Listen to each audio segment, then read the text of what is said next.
Kritik rakyat hadir dalam berbagai bentuk yang kreatif dan memanfaatkan kemajuan teknologi, khususnya media sosial sebagai corong suara publik.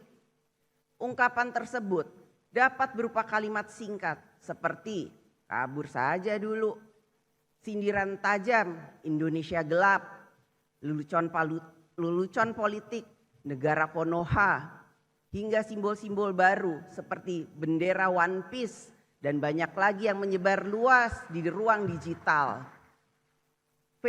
Fenomena ini menunjukkan bahwa aspirasi dan keresahan rakyat kini disampaikan dengan bahasa zaman mereka sendiri. Bagi para pemegang kekuasaan, semua suara rakyat yang kita dengar bukanlah sekedar kata atau gambar. Di balik setiap kata ada pesan, di balik setiap pesan ada keresahan, dan di balik keresahan itu ada harapan.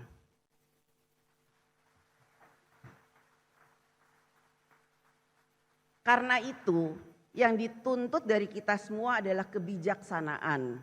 Kebijaksanaan untuk tidak hanya mendengar, tetapi juga memahami. Kebijaksanaan untuk tidak hanya menanggapi, tetapi merespon dengan hati yang jernih dan pikiran yang terbuka. Kita semua berharap apapun bentuk dan isi kritik yang disampaikan rakyat tidak boleh menjadi bara yang membakar persaudaraan Indonesia. Kritik tidak boleh menjadi api yang memecah belah bangsa. Sebaliknya, kritik pun harus menjadi cahaya yang menerangi jalan kita bersama. Kritik dapat keras dalam substansi dan menentang keras kebijakan. Akan tetapi, kritik bukan alat untuk memicu kekerasan, kebencian, menghancurkan etika dan moral masyarakat, apalagi menghancurkan kemanusiaan. Gunakanlah ruang kritik itu sebagai sarana untuk menyadarkan penguasa, memperbaiki kebijakan, menuntut tanggung jawab, dan mendorong kemajuan bagi seluruh anak bangsa. Hadirin sidang yang saya hormati dan muliakan, kekuasaan eksekutif, legislatif, dan yudikatif harus dibagi. Bukan untuk saling melemahkan, melainkan untuk memastikan tidak ada satupun kekuasaan pun yang berdiri di atas yang lain. Dalam konteks Indonesia, sebagaimana diatur dalam Undang-Undang Dasar Negara Republik Indonesia tahun 1945, pembagian kekuasaan antara pemerintah, DPR, DPD, MPR, MA, dan MK bukanlah sekedar pemisahan kekuasaan, akan tetapi kekuatan terpadu atau united power dalam mencapai tujuan bernegara.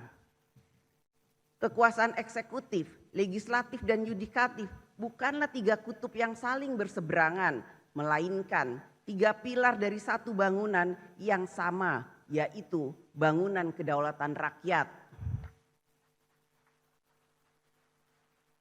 Seperti sebuah orkestra konstitusional, meskipun kadang-kadang nadanya sumbang, semua komponen harus tetap menyanyikan satu lagu yang sama, yaitu Indonesia Raya.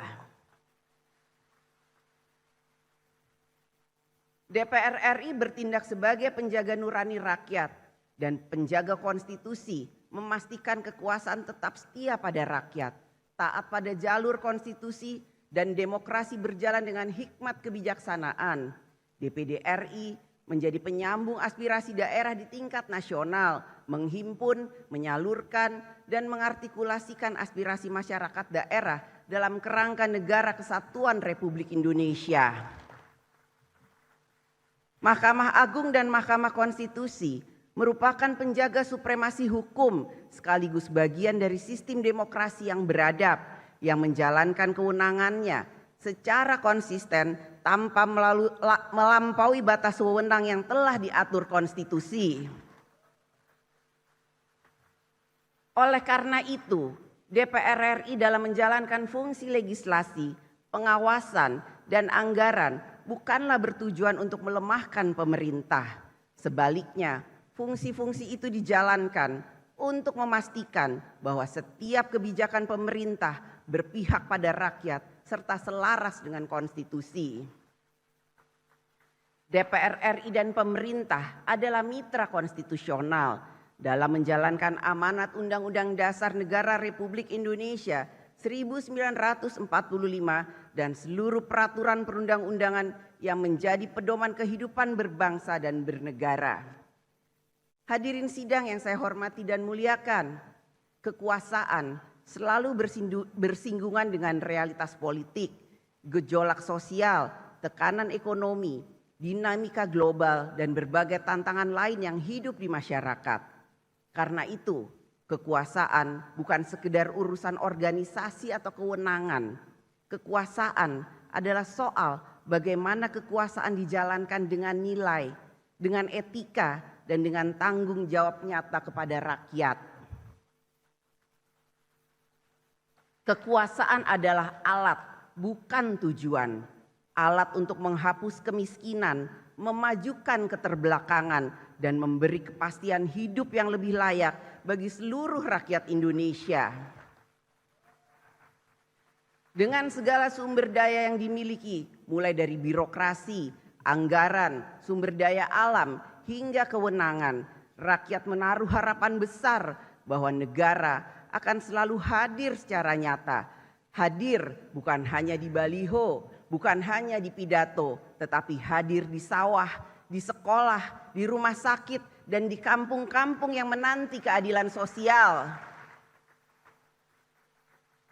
Inilah mandat utama bagi kita semua, para pemegang amanat kekuasaan, baik eksekutif, legislatif maupun yudikatif, yaitu menghadirkan kebijakan negara yang benar-benar melayani dan menyejahterakan rakyat.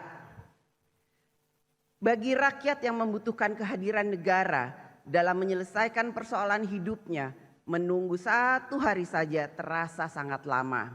Tetapi bagi kita, para pemangku kekuasaan di DPR RI dan di pemerintah, membahas dan mencari solusi atas persoalan rakyat seringkali berlangsung berhari-hari, berbulan-bulan, bahkan bertahun-tahun. Akibatnya rakyat harus menunggu. Jangan biarkan rakyat menunggu. Negara harus hadir secepat mungkin dalam menyelesaikan urusan rakyat.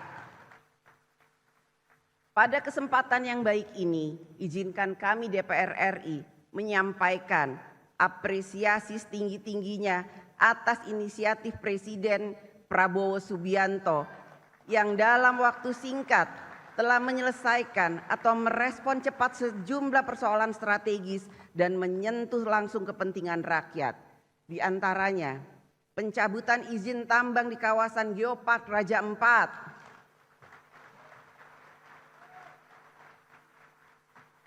penyelesaian sengketa tapal batas pulau antara Aceh dan Sumatera Utara, kebijakan pembelian gabah petani dengan harga yang layak, dan berbagai kebijakan lain yang